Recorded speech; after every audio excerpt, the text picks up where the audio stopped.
I've previously looked at the first two Super Mario Land games for the Game Boy, and both of them have been fascinating in their own way.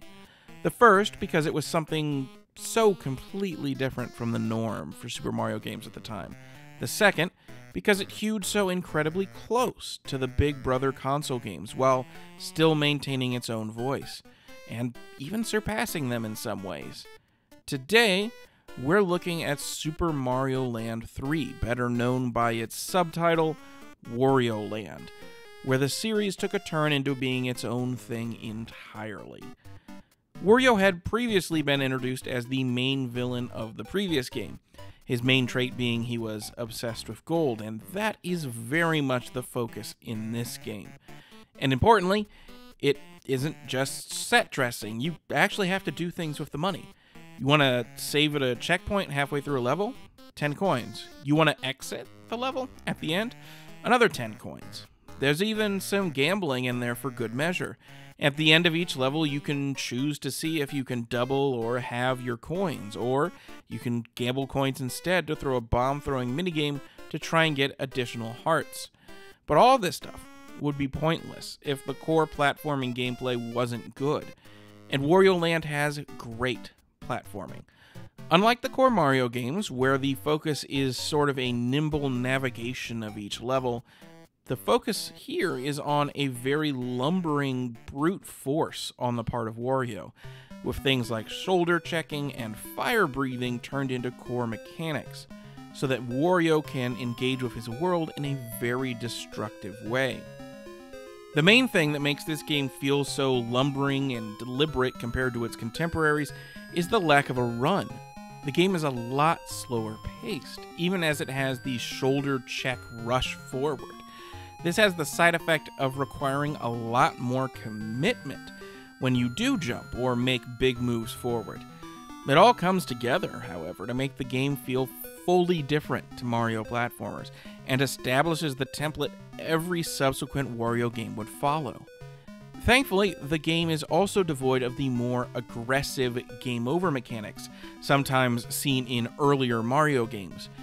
You lose a treasure or get your coins halved when you hit a game over, but you don't lose progress.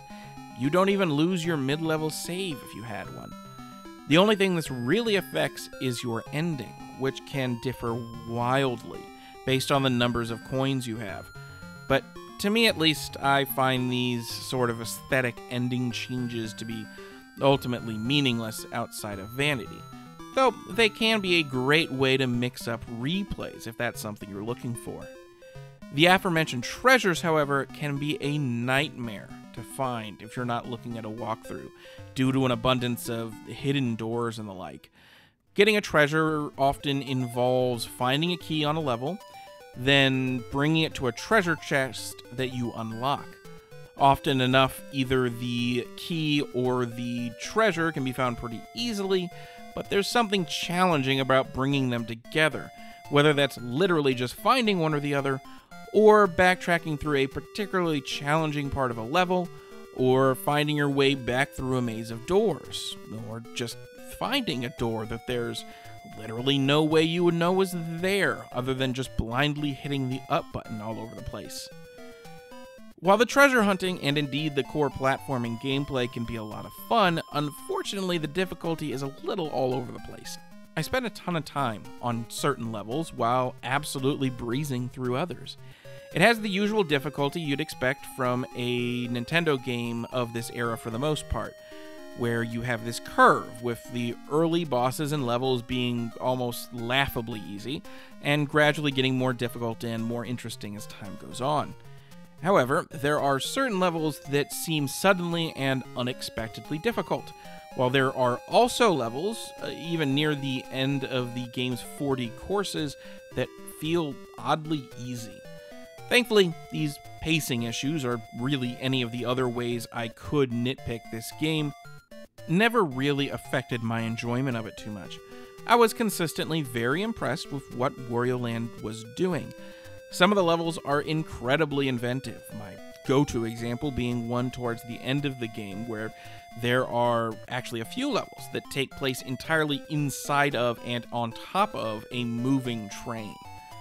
Not only did R&D 1, the developers of this game, take what had up until then been a series of direct spin-offs to console Mario platformers, brought onto an incredibly low-powered handheld and made it their own, but they also managed to make a fantastic platformer in its own right, one that barely even needs the Mario license anymore. There are references to Peach and Mario in a quick appearance, but the enemies that Wario is facing and what he's doing is so different to anything in Mario games that it's easy to forget they're even related. And while the series will certainly get better, as Mario is completely excised from the title, it's still absolutely worth your time to play Wario Land today. As a third Super Mario Land game, it's another fantastic twist on the formula. And as the first entry in a brand new franchise, it's absolutely essential.